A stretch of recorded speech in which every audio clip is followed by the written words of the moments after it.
Hi everyone, Materim here again with another Ninth Age battle report. This time it is my Empire of Sonstahl versus Skip's Undying Dynasties. We are in another 4,000 point battle report under version 1.2 of the rules. This happened the same night of my last battle report. We kept all of the particular terrain on the board, just kind of reshuffled it to give it another different look and try some stuff out. So let's go ahead and get into the army setups and the deployment. Alright, starting with Skip's army. He, on the left there, has a unit of 6 skeletal chariots. They have full command and the banner of speed. Hanging out with them is a Nomarch, which is his battle standard bearer. He is on a skeletal chariot, bringing the whole unit size up to 7, and he has the Blessed Sword and the Armor of Fortune. Next, from front to back in that next little group, he has a unit of 10 skeletal archers. Behind them is a unit of 20 Necropolis Guard with full command. Behind that is his, what did they call it now? A Casket of Fatep. Then he has a charnel catapult. And next to that, the big undead group there is a group of 30 skeletons with full command. And hanging out with them is his Death Cult Hierarch, who is a wizard master with 4 spells of the Path of Evocation, which they're required to have. He also has the Talisman of Supreme Shielding. Next to that, he has 3 Shabtis. Behind that is a second charnel catapult. And then in the forest there, where the 2 skeletons are standing at the front of the forest, that's where his whole unit is, but he hasn't magnetized that base yet, so they were falling all over the place. So we just put them there to mark where the edge of the unit is, and that's another 10 skeletal archers. He also has 2 sand scorpions that are going to be underground ambushing at a later date. Okay, so my army from left to right, we have a group of 5 riders. They have a brace of pistols and a champion and a musician. Then I have a unit of light infantry, which is 10 men with handguns. Then I have a unit of 15 state militia. They have a musician and a champion and a standard bearer, though it's not shown. And actually, those light infantry handgunners have a musician and a champion as well. Then the center of my group is a group of 20 flagellants. They have a champion with them. Behind them is a mortar. Then up front, the center of my line is a group of 30 heavy infantry halberdiers. They have the banner of unity, which means they can't be disrupted from being flanked. In there is also they have full command, and also in there is my marshal. He is my battle standard bearer and has the blessed armor of Frederick the Great and the lucky charm. Next to that is another unit of 10 handgunners with a musician and a champion. Behind that, the chariot on your left is my general. He is a prelate on the altar of battle. I gave him no other upgrades, it looks like. And then next to that is an arcane altar. It is the one with arcane shield and the spell Know Thy Enemy. Then on the far side, I've got a unit of 10 knightly order.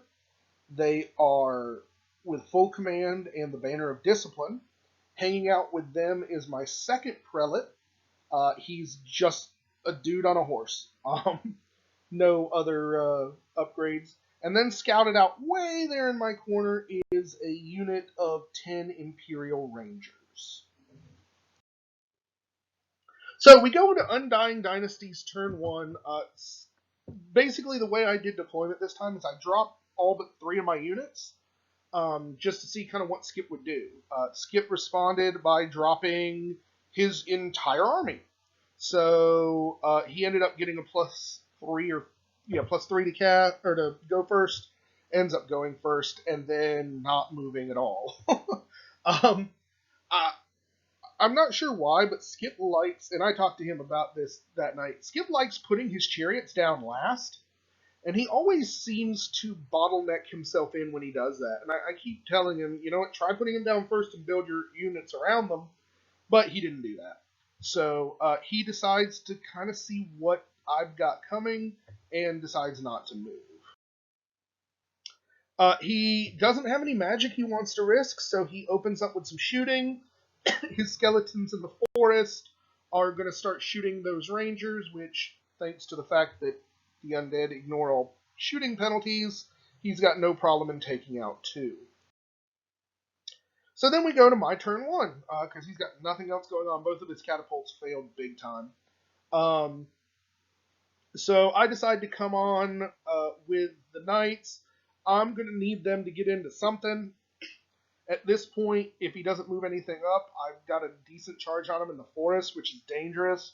But I really don't want them just hanging back and taking catapult fire or magic, so I want to mix it up. Over here, the flagellants and the halberdiers grab the wall.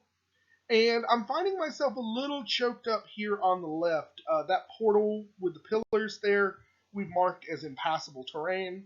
So I really gave the opportunity of kind of squeezing into this gap or going around and leaving my riders essentially to deal with chariots by themselves, which I don't think they're capable of doing. So right now I just kind of tighten everybody up a little bit on this side. I don't do any magic because I don't have any other than close combat spells. So we go into shooting, and the Empire Mortar is amazing. I never thought I would be saying that and truly feeling it the way I do. I drop a mortar shell right on the middle of his Necropolis guard, 500 point unit, and I kill all but 6 of them. That unit is basically worthless now, and I'm not ever going to let him get... My aim is to not ever let him get the evocation spell to get them back into anything useful. So, yeah, I mean, one shot, goodbye.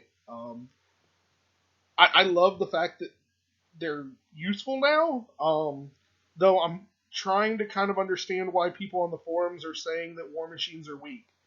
Maybe it's because nobody else plays infantry armies. I don't know. But that mortar is just awesome sauce. So we go into Undying Dynasties turn 2. He starts bringing the chariots up because he is afraid of taking more mortar fire and knows he needs to get mixed up. He's pretty much ignoring the Necropolis Guard because they're useless at this point, and his spearmen are moving up to the wall. Ultimately, it's not going to help him because the mortars ignore cover penalties, but yeah, they're my next target because that's like 30 dudes. They need to go away. And he does bring his Shoptees up to the wall, which, I mean, runs a risk with my knights, but that's a pretty delicious target because if I can hit them and overrun, I'm going to get into that catapult, and that would make me very happy. So then he starts ambushing, and boom! Out of nowhere, there's a scorpion in front of my lines. And boom! Out of nowhere, there's another scorpion in front of my lines. He ended up having both scorpions pop up exactly where he wanted them to, and nobody scattered. So, I'm kind of worried about this one, because with this choke point, if I can't get in there and kill that scorpion, he could hold up all 3 of these units without much problem. So we go into shooting. He ends up doing a couple of shots. I think this is with the bowman there on the right. At this unit of militia, ends up killing 2 of them. His bowmen in the forest end up killing 1 more ranger. And then his chariot guys also have bows. They shoot at the militia and take out 1 more of them. And then his catapults double fail. He tries to bomb them twice onto the unit with my halberdiers with my BSB in it. and ends up failing both times. No misfires, but he needs a 5-up, so he missed both the direct hit and the partial hit for both units. So we go into my turn 2. I succeed the charge against the Ushapti, or the Shapti now, and I'm feeling pretty good about that. And I'm not sure if this is a good idea or not, but I love the rule fire on the run, because it makes you such a gangster to just ride up on a dude with a horse and put a gun in his face and blow him away. So I wanted to get that done, so the riders went ahead and charged the Scorpion, and then I ended up moving the militia up through the gap in between the two, and essentially to draw his chariots in. And I slid once the militia moved by, I slid the flagellates over just a hair to the left. Over here, this is what I did. I moved the rangers up to within short range of his archers. Hopefully, I'll be able to shoot them and thin that down a little bit more. During magic phase, with the prelate here and the knights, I tried to get all 3 of the bound spells off. I only succeeded in getting the reroll to wounds, but I'm pretty happy with that. And then the mortar rains death from the sky once again. I drop a mortar dead on hit onto his skeletal spearman unit that has his main mage in it, and I blow all but 6 of them up. God, that freaking mortar is awesome. It's done so much this game, and it makes me weep with joy, and I like it. Over here, I don't end up doing many wounds, but he didn't do any back to me because he just flubbed, and I ended up doing enough where he died in the crumble, so that's pretty good. And over here, I do end up killing his Shabti to a man, but he manages to get 1 wound off on my prelate and kill 3 knights while he's at it. So that's not good. I am going to overrun and try and get into the catapult, but I missed the catapult by a couple inches. But nobody dies, so that's certainly good. So we go into Undying Dynasties turn 3. His Scorpion decides to go ahead and go for these gunmen who can't shoot at him to save their lives. They actually might have done 1 wound to him last time. I think that's where that wound is coming from. So yeah, they put a wound on him and then he charges. Then over here, he charges with the chariots at the militia. I flee. The chariots or the militia end up running through the flagellates and getting to where you can see them at the bottom of the picture. He then attempts to redirect the charge into the flagellates. And on I believe he's got a 9 rerollable, he failed. So he's forced to go forward, moves forward a lot. So he moved forward 5 or 6 inches, which is putting him in a perfect position to be countercharged by the flagellates. Which I do not think I could have asked for a better result there. And then he decides to go ahead and do more damage to my knights, casts Hasten the Hour, and miscasts on it with 5 dice. I don't even try and stop it. His miscasts 20, blows the rest of his unit up, and sucks his Hierophant down the hole. So now at the end of every turn, he's going to be taking, or end of every friendly turn, he's going to be taking wounds, and it's a bad day to be the Undying Legions. And he did all of that for 1 wound on a prelate and the champion out of that unit. And gave up a 580 point character plus general plus the unit. Yeah, miscasts are bullshit right now. Or I guess maybe miscasts are not worth what you're getting out of them. Let's say it that way. I don't want to quite be so across the board there, but this, I mean, things could not have gone worse for Skip. And we actually did this wrong, so I'm going to show you what died first. We put everything back on to let him get his shooting because we were thinking it was at the end of the phase, not the end of the turn. But he actually doesn't take, I think he takes 1 or 2 wounds on the catapult that I'm about to charge. The other catapult explodes from the crumble. Beyond that, he doesn't really take anything. And then his catapults decide to start showing up for work. He ends up landing a direct hit on them. He's using the smaller, the undead or the undying legions can either do a big area at low damage or a smaller area at higher. So he's doing essentially hitting 12 of these guys at strength 7 and just blowing the group away. Over here we go into combat. The Scorpion ends up killing 4 of the handgunners, but the handgunners actually get lucky and put 1 wound back on him. They are steadfast, and with my general and BSB right there, they're not going anywhere. Then we go into my turn 3. The Flagellants charge. Those chariots are just going to be kindling in front of those flails. I also move the riders around to start doing some pot shots over there. I also decide that I'm tired of shooting at these skeletons in the woods and not hitting anything, so I'm going to charge them. They did actually lose, I think, 3 skeletons due to crumble last time, so I'm feeling pretty good about that. And the knights go right into the catapult. Also, my general decides to shoot the gap and charge the side of the Scorpion. I'm hoping the impact hits will kill it. And over here, I just kind of I rally my my militia and just kind of reorganize my line.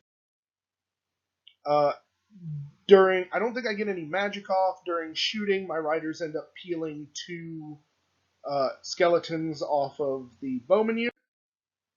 Then we go into combat. My ranger halflings murder the unit of skeletons. They all die. Then the impact hits kill the Scorpion right here, and we get a reform. And of course, the skeletal catapult with a couple wounds on it cannot stand against a full knight charge, so they kill it and reform to look at the center.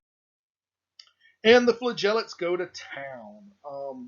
I think I got to go first, or Simo, it might be. But I killed 3 of the skeletal chariots and put a wound on 2 more wounds on another one, and he only killed 7 Flagellants. So with the charge, I've still got an extra rank on him, plus the extra wounds. I end up doing enough where he's going to crumble another chariot off of there, and rather than go through what seems to be a foregone conclusion, the Undead Legion choose to surrender.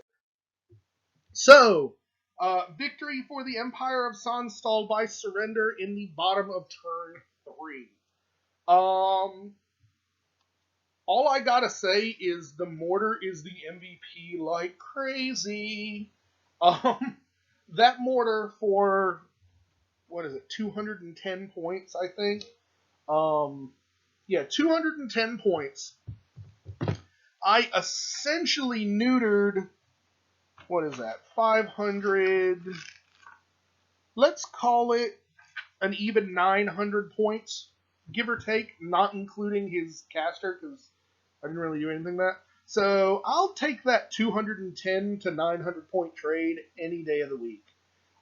He did actually do some damage to my halberdiers with his. I mean, he basically made them so I don't think my halberdiers were combat ready, because there's only, 13 or 12 of them left, plus the character in there. So catapults are freaking amazing against infantry. The mortar certainly paid for itself many times over. Miscasts suck. Oh my god. You really, I mean, you can't really huck dice at a spell hoping to get it off anymore. He hit that and then maxed out the miscast, and 20 points later, boom, he's without a general and without magic. So, Now with my list, I didn't bring anything that would let me uh, dispel better or the Crown of Scorn, so I really had nothing to stop me or nothing to stop him from doing spells, and his magic just didn't matter. Um, the only once I started taking out those units, the only thing I was rolling to stop was his attempt to evoke them back to life, and none of his other spells got off or had any major effect. So I'm really not thinking Magic is all that good as it stands right now. Uh, and maybe it's just the evocation lore. I didn't much care for it when I was playing it with the Lizard Men last time, and it doesn't really seem to do much for the Undying Legion, at least at this point. And that's actually worse for them because they don't get a choice; they gotta take it. So hopefully there'll be some changes to make things a little bit better for Wizards, or either that or they'll bring the cost of them way down, because there is no way in hell that his spellcaster was worth 580 points this game. Just, it didn't happen. Um, I also think Skip's biggest tactical mistake here was leaving those chariots bottled up. I think he could have done some pain to me if he'd been able to get into them early. Um, Maybe he'll figure out a better deployment strategy next time. We'll have to see there. I like the flagellates. They're way better than they used to be. I also like the big bubble buff wagons. Those are pretty cool. Though I tell you, I don't know that I want to keep playing this particular list, particularly when we get to our next narrative campaign, because this very church-driven list was a lot of what I did in the last narrative campaign we did, and I kind of want to switch it up. But I haven't figured out a good way to do that because it seems like the Empire of Sonstahl really needs those prelate buffs to get the hatred and the little spells. I don't know if there is right now a magic school they have access to that is as good, or that even gives them a lot of the same stuff. I've heard alchemy works really well with them, but I'm not sold on it yet. Maybe that'll be the next thing I test out. So, I hope you guys enjoyed this one. If you have any questions or anything, any advice for either of us, certainly leave it in the comments below. Otherwise, we will catch you on the next one. Thanks for watching, everybody.